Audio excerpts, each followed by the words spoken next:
What's up, y'all? This is just Ashley Keaton. This is the JAK podcast. We're here to talk about the psychology behind personality. Very interesting conversation today. The goal is to really influence people to question their personality more and see how much certain factors affect our personality. How does trauma affect us? How does culture, religion, genetics affect us? How are we just born this way? Can we really change, or can we really change our personality? We'll cover all this today on the JAK podcast. Let's get in.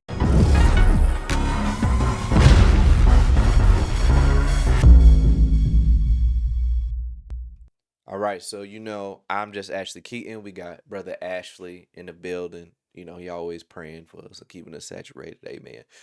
So like the video, it's gonna help us out with the algorithm. Get this video across to as many people as possible, and also subscribe if you're feeling it. JAK podcast, no spaces. And today we have Brittany Jones here with us. Amen. Yeah, Yay! Brittany Jones in the building. Been studying this topic. She's been studying it for a long time. I've been studying it for about 15 minutes, so very interesting. But so Brittany, first I want to ask you like your goal in like we've had conversations, and you have more of an interest in the psychology than probably most people that you talk to on a day-to-day basis. So, what is the big deal for you in this conversation with like psychology? Why did it spark your interest, especially dealing with personalities? For me, s- uh, so many people make excuses about, oh, I was born this way, or this is just how I am, or uh, I'm too old, I don't feel like changing, da da da da. And starting to understand that there's actually reasons why we behave the way we do. And I really want people to actually question that instead of having some excuse to blame it on. It's God or it's the devil. And I really don't believe in that. I actually see that there is a reason behind how we behave, and so that's what I want people to take away from this is to question those instead of making excuses for yourself. That you I believe that you can change, and you can actually there is tools and help that you can seek to better yourself, to be happier, to make better decisions, to be the person you want to be. So that would be my goal. So, do you think an old dog can learn new tricks? I definitely think an old Because dog it's a can phrase. learn new tricks. Yeah, because I know that's a common thing. Like even in the Bible, they say like the way a tree leans is the way it's gonna land. So that probably it's just an interesting conversation, and they try to lean that more towards if someone has been doing this all their lives, then like how much can they actually change? It would just be a matter of if they want to or not. Do you want to continue suffering, Mm. or do you want to live a happier life? And the decision is up to you. So what would you say the difference is?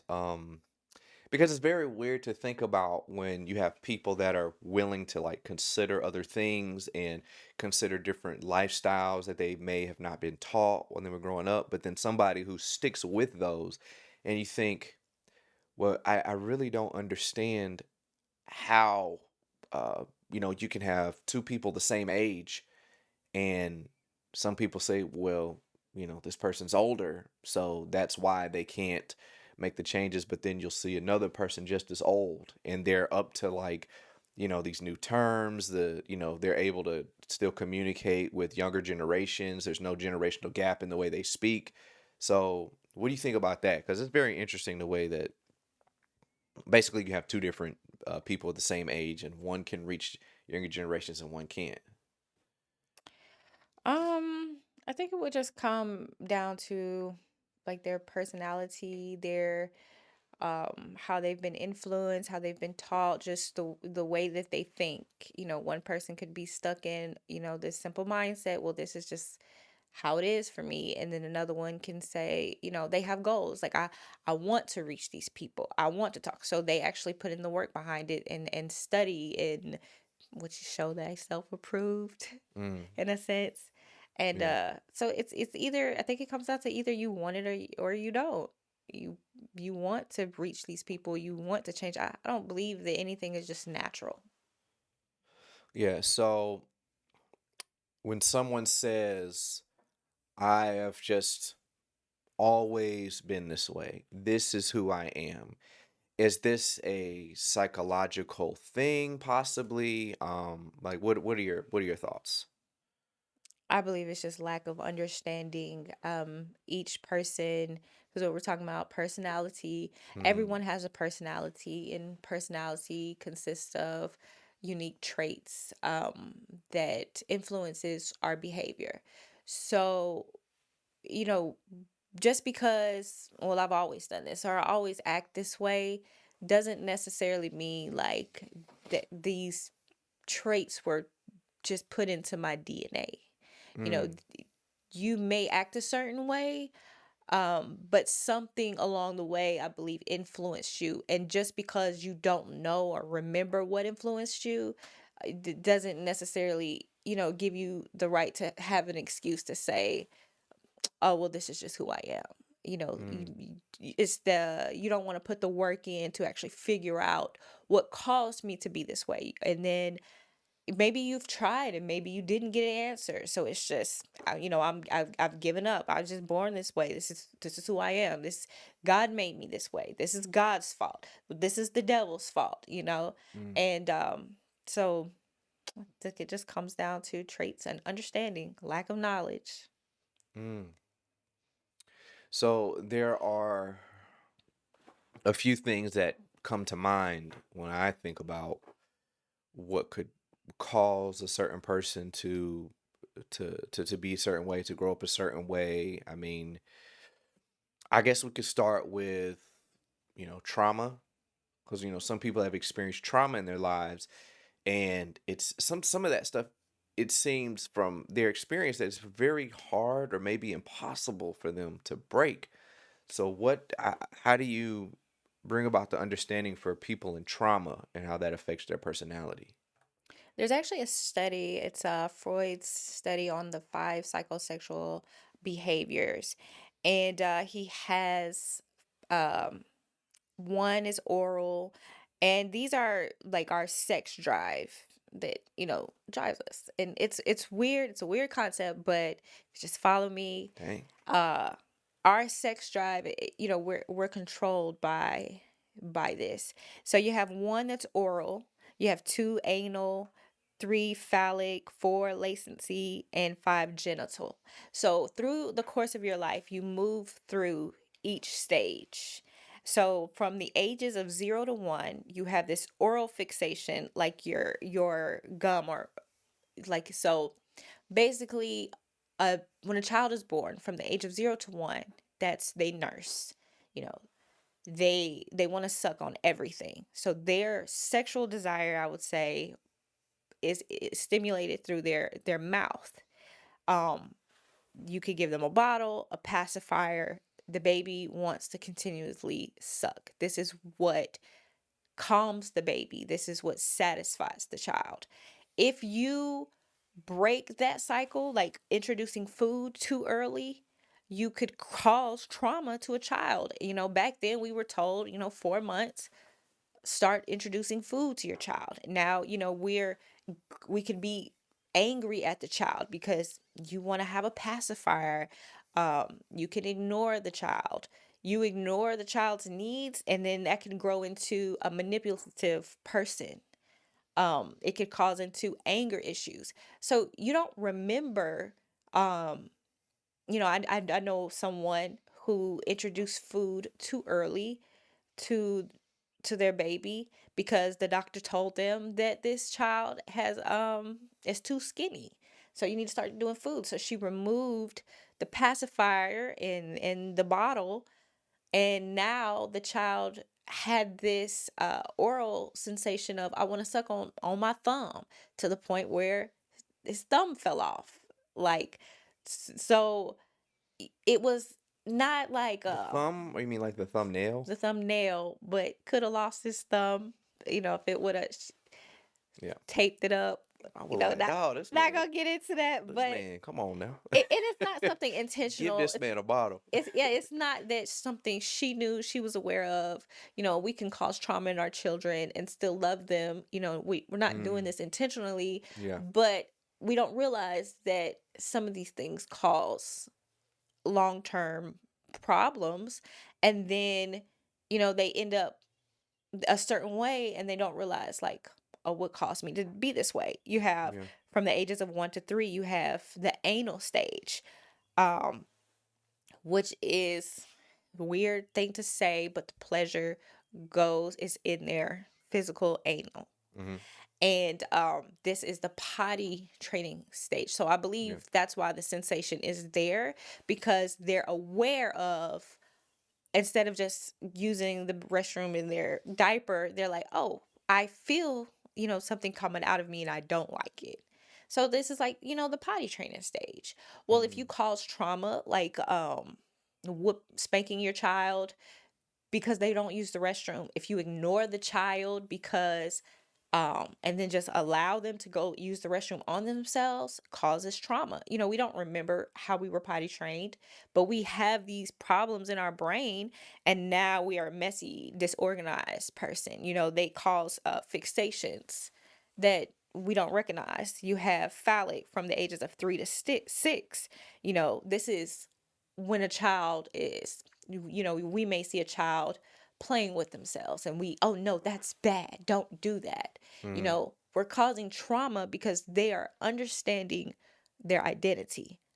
I have something, I feel something, you know I'm a boy or I'm a girl. yeah. And because we cause trauma during this stage, they can come with not knowing themselves, having homosexuality tendencies. They could have anger towards women. Then you have latency in genital stages. And any of these stages, if it's not properly, um, like having the mother and the father. So you have the stage where the child, it's just the phallic stage, which is from ages 3 to 6, where say your son, they start becoming almost like in love with the mother. Like my son is about to be 3. So he's definitely like, I love you, hugging me, and just very just a mama's boy. Hmm. And if the father can not be around, or have jealousy towards the child, which causes issues. But when you have both the mother and the father, and they're loving, and at this stage, and they recognize that this stage is very important, then it just prevents a lot of these issues that we see as adults that we don't know. Like, you could have addictions, dependencies, depression. Mm, All of these things come from trauma that we've experienced that we just didn't don't remember. So mm. So you mentioned like that, genetics, um, we were speaking about genetics, and how much would they play a part? Like, there's this thing where they believe that they found this gay gene, and, when we're talking about people being born this way, or they've always been this way, this is just who they are. Some would say that I was born homosexual.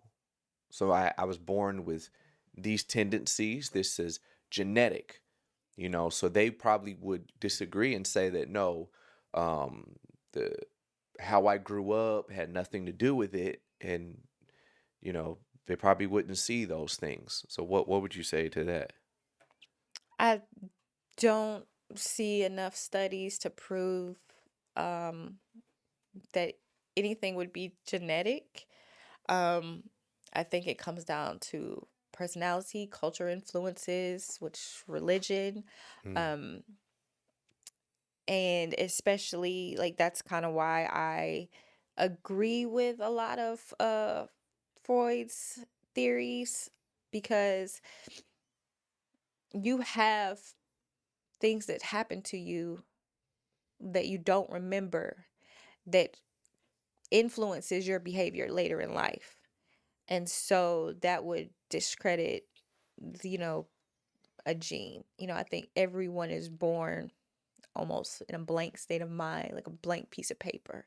And we learn, I mean, that's who we are. We learn everything. You could be 50 years old and decide, I want to go learn how to play the piano. You're not too old. People have done it. It's a Mm, blind and deaf girl. What's her name? Helen Keller. Helen Keller. She was blind and deaf, but yet You mean learned to deaf? blind and yeah, sorry. You said deaf. Blind and She deaf. died, and she was playing the and piano. and learned how to Yeah, learn language, learn how to speak, and ended up writing books. And yeah. I mean, it's just amazing to what the human can to learn. So, you know, I understand, like, that's what I said. I think when you say I was born this way, I think it's just lack of understanding. And I actually, my heart goes out to people that just accept things, because it doesn't even have to be like something like homosexuality. It could be like something that is actually uh, affecting your life, like child pedophilia. I don't believe that that is something, even if they don't act on it, that is something that they cannot control, that they have to live with. And that could be hard when you have these issues. That is hard to live with, whether you sin or not, act on it Hmm. or not. You still have the feeling, you still have the thoughts that controls your life. I can't be around children. I can't, leave my house. And that would have to be hard to go through, because this affects you. You could end up in prison for the rest of your life. I mean, you're basically in prison in your mind. And no one should have to live with these thoughts and just say, this is just how I'm designed. This is how God So, made me. would you say, like, for the pedophile, um, and I feel like this makes sense that what you're saying, like, it can't possibly be genetic, because then you would have to say that that pedophile also, his genetics made him that way. But then there has to be, now when you said that he can't do anything about it, I feel like you mean he may not understand what caused him to be that way. Yeah, Is he that more feels so like what you're, he can't so do he anything about could, because it's not genetic, but it's like there's a deeper thing that caused him to grow up in that way. And that's probably the, I would think that's the first step to making a solution, to understand like maybe he needs like therapy, it. Yeah. you know, and they're just walking around, trying to hold themselves away from kids all their lives, and they don't know that maybe they could fix that problem. Yeah. Not to say go put them as a daycare teacher, but in that sense, like, So yeah, they so could do that you something about it and yeah, not have especially to something that's bothering isolate them, themselves. that is yeah, that's keeping them from being a part of society. And I mean, and imagine that burden that you're carrying of, I'm sure a person could just feel disgusted with themselves and know this is wrong. And it's not even just that. There's so many things that we deal with on a day-to-day basis that I mean, we probably couldn't even talk about or tell anybody, because some things can be embarrassing, and we hold on to these Maybe problems. like a temper, like you want to fight every chance that you get. Yeah, some women don't That's like just the way I children. am. Yeah, it's like, I don't like children, and Or I don't like men, like not even like in a homosexual way or sexual attraction, but like I just don't like men because I want to the be that. patriarchy, and men are Yeah. and like obviously I do think that there's some truth to the patriarchy, but saying that I don't like all men because of what previous men have done, and then it kind of keeps us from getting to a solution, uncovering those like psychological things that you're talking about.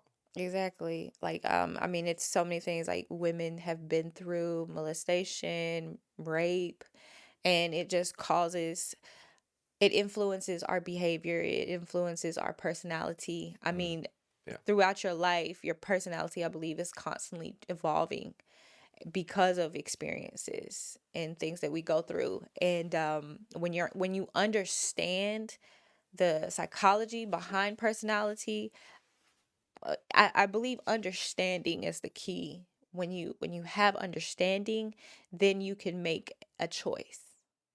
You can say, "Oh, okay, I understand this may have caused me to be this way, and now I can go and seek help." But if you don't know the problem, you can't fix the problem. Mm. And so that's why I'm would say I would be against religion, and because it seems more of, and Maybe not, you're kind of skeptic of it. well, yes, the approach, because it's like I don't have to seek understanding.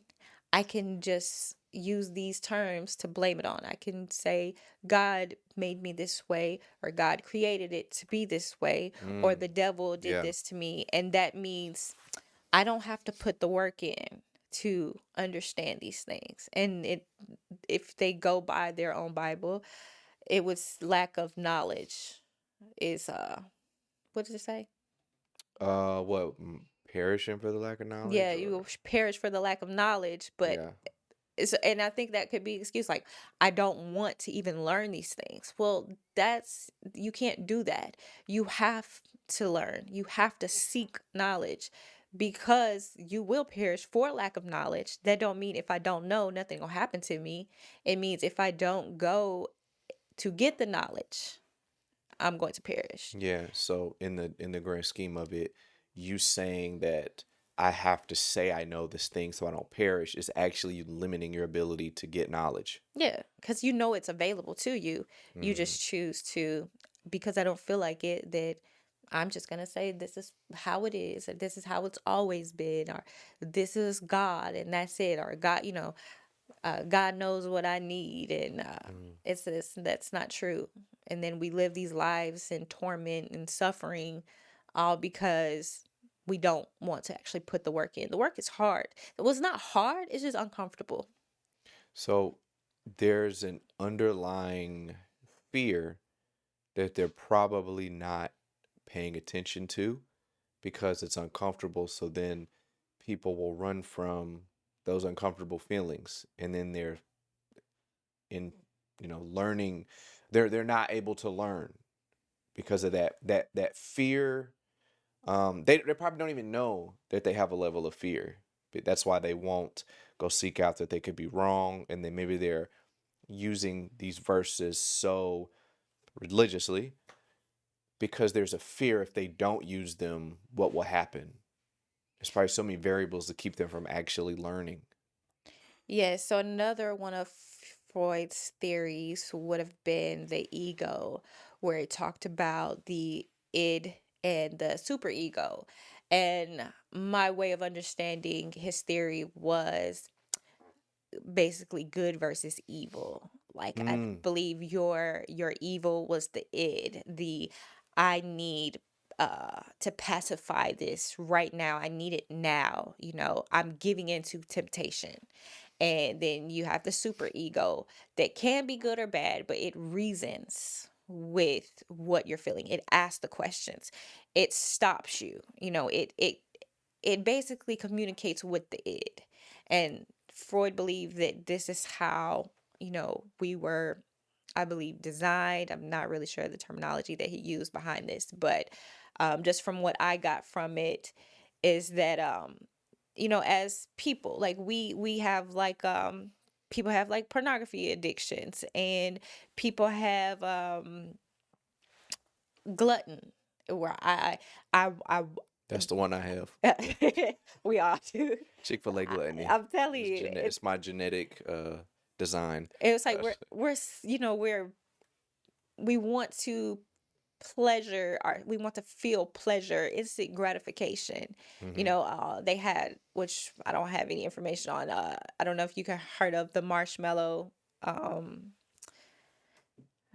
it's basically where they put a marshmallow. It's like a little test that they put children, and they have this marshmallow, and they put it on the child's plate, and they say, don't eat this until I come back. Mm. So this is the little diagram or whatever. So what was the point of this test?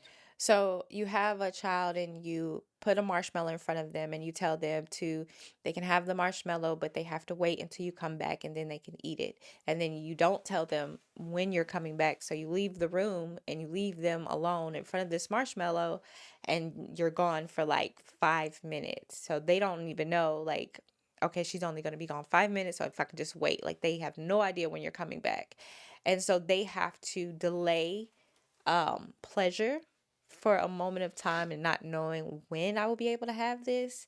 So you'll see children, they're just like tasting it, licking it. I did this with my children.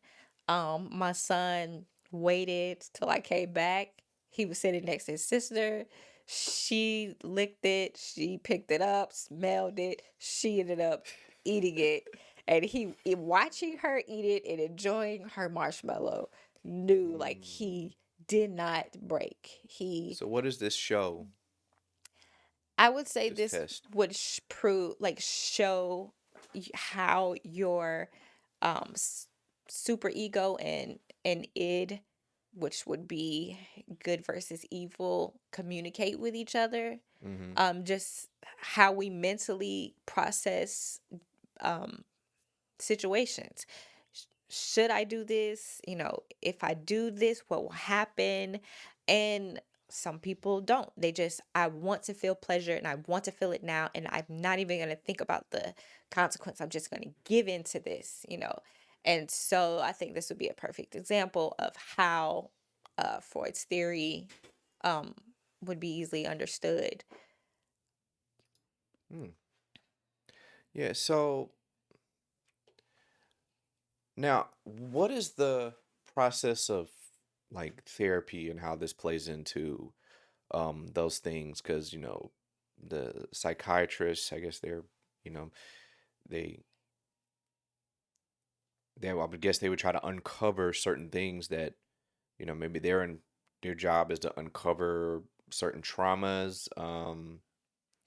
It's interesting because I had a friend that said even doing psychedelics can uncover certain trauma too. It can be very therapeutic or it can be very scary because you may not be able to handle it.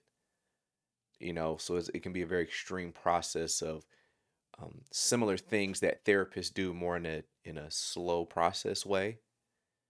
So, what are your thoughts on that? I mean, they have different types of therapy. You have like it's called CBT, but it's like a lot to explain. But um, you you have a person who has actually studied and it's understands how the brain works, how the body works, that can help you uncover, you know, like Freud's. He was very famous for the cognitive. Um, I forgot what it was, Like, but it was basically like your dreams and thoughts mm, help you uncover why you are the way that you are. And so with a therapist, with going to someone professional, they have the tools and the research to help you like understand what could be causing me to behave this way, instead of not seeking professional help and just suppressing it, which can be because a lot of people dangerous. say, "Well, I don't really need therapy. I'm good." Yes, and so you're living with these behaviors that are suppressed, or the thought of these behaviors. So Or you, therapy is for crazy people. That's not. I'm not crazy, so I don't need it. Like yeah, I hear that a lot. and that would just be just what is Just it? stupid.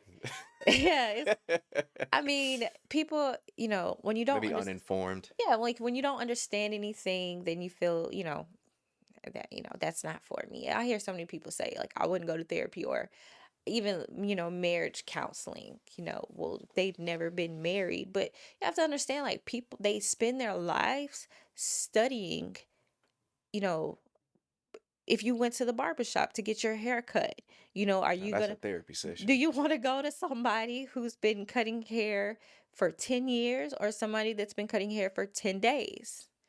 you Mm, know, when you go to someone to help you I gotta with see your their resume. finances.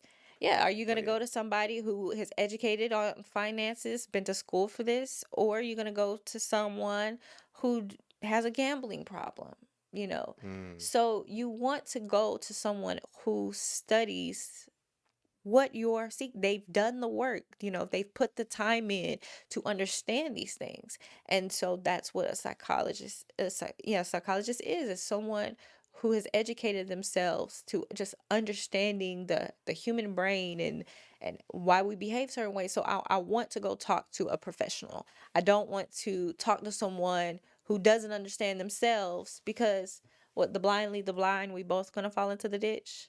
mm, Like, I want to go to someone that's educated and that can, so because I need I want to change, like I want actual help.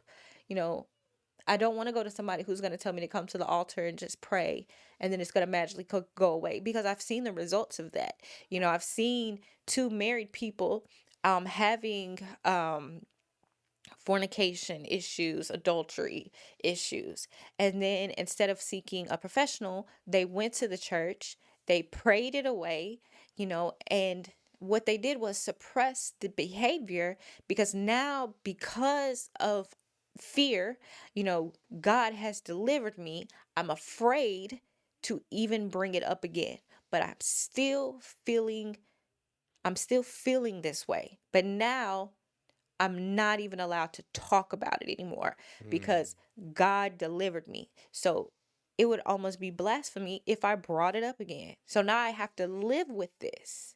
mm. And so that's where I don't like religion, is Yeah. because we're not addressing the root issue. So that's why I believe in therapists, because not because there's some magical person, because they put the work in to understand who we are.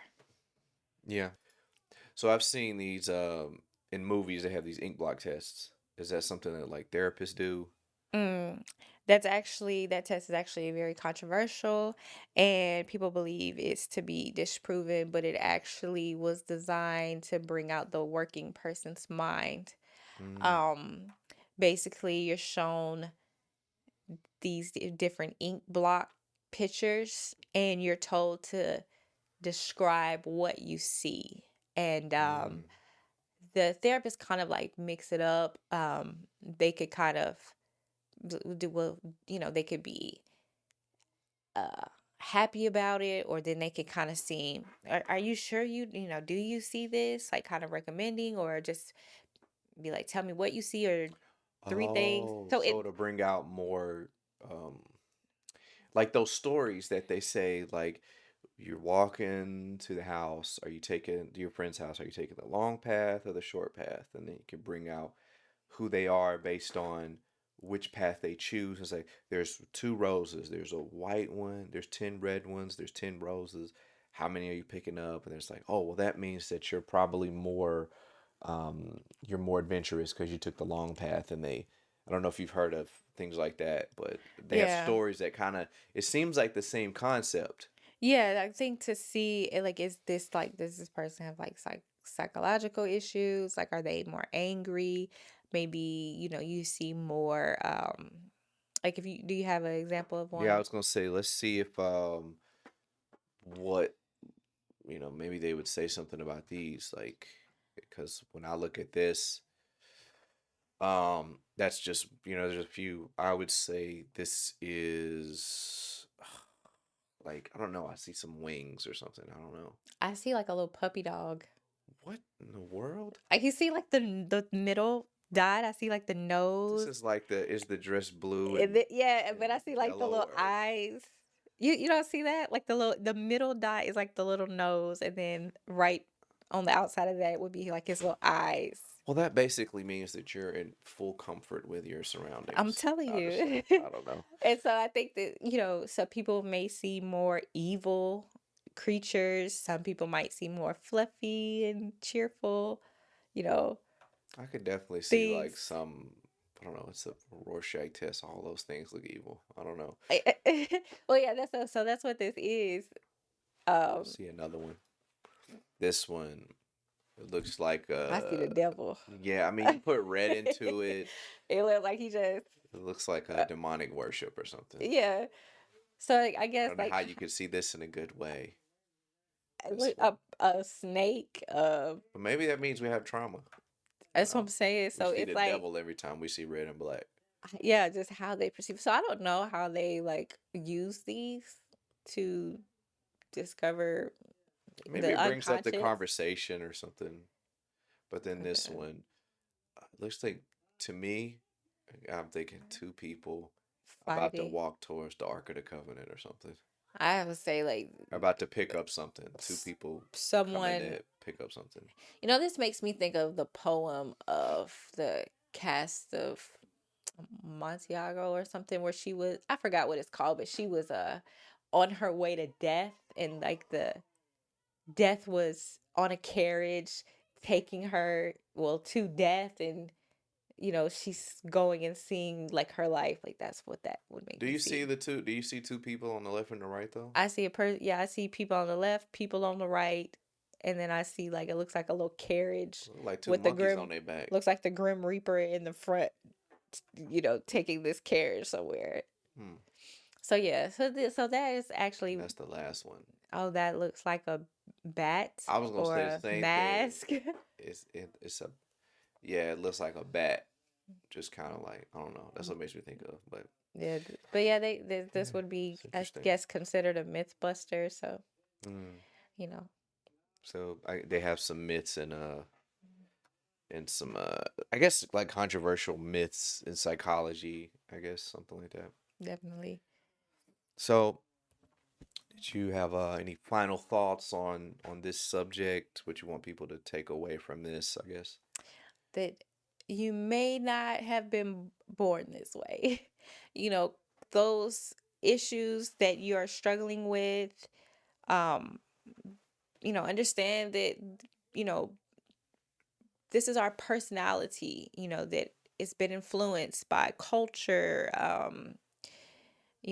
religion, uh, the way you were taught and raised, and trauma, things that's happened to you. And don't be afraid to question these things if you're dealing with something that you don't want to live with for the rest of your life. Like, don't be afraid to seek professional help. It's people out there that have been where you are, and they no longer have to deal with this. Like, you shouldn't have to live in pain. So instead of just saying, well, God wants us to suffer, and we're gonna pray it away, and now I gotta live with it because I don't want to, you know God, you don't have to protect his ego. Like, a lot of people want to protect God's ego by saying, uh I got to say that I'm better even though I don't feel better, but I got to claim it. It didn't. If you feel these ways, admit to yourself, like, I'm struggling with this. Open and conversate. This is what I'm feeling, and I can't help it, and and maybe I know that it's wrong, or maybe I know that it's right. But this is who I am. Here I am, my problems. I'm opening up to a professional that can help you. Don't live with being tormented and um dealing with things that you don't want to deal with. Like, I believe that there is an explanation for these things. And also, when it comes to children and raising children, I would definitely say educate yourself, because you don't want to cause unnecessary trauma that could create these issues in the future. So that would Yeah. be what I want Let them people eat the to. marshmallow. Yes. I'm just playing. So yeah, as a good conversation, I think it brought a lot of balance. Shoot, faith without works is dead. All right, believe in faith, and then we exclude the works because we're just completely, faith based. But then faith, and we don't try to actually figure out things in ourselves. We just try to, say God will fix it, but then we don't actually take the necessary steps that even, the Bible is doing a lot more to tell us about how to fix certain things. Then we don't, some people don't even, go into the Bible anyways. They just say, well, this is who I am. God made me this way. Even Christians will say that. Mm-hmm. Um, but then, oh, there's one more thing I want to say. Yeah, Jesus himself said, look at the whole matter of a thing before you judge the situation. So we will say these things and then we don't look at everything around it and we think, oh, I'm just going to look in a, one perception, have a one perspective type of view and have a very biased view. And Jesus himself was against having that biased view because he's like, no, look at the whole matter of a thing before you judge the situation. Yeah.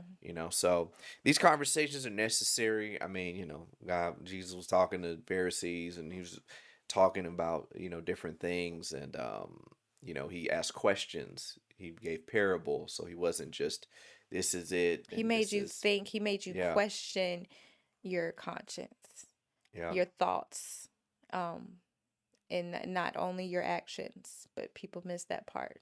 yeah. Bringing the Bible into psychology, that's a whole nother conversation. But look, y'all, I'm glad we could have this conversation. Uh, enjoy your day. Be blessed. We out of here.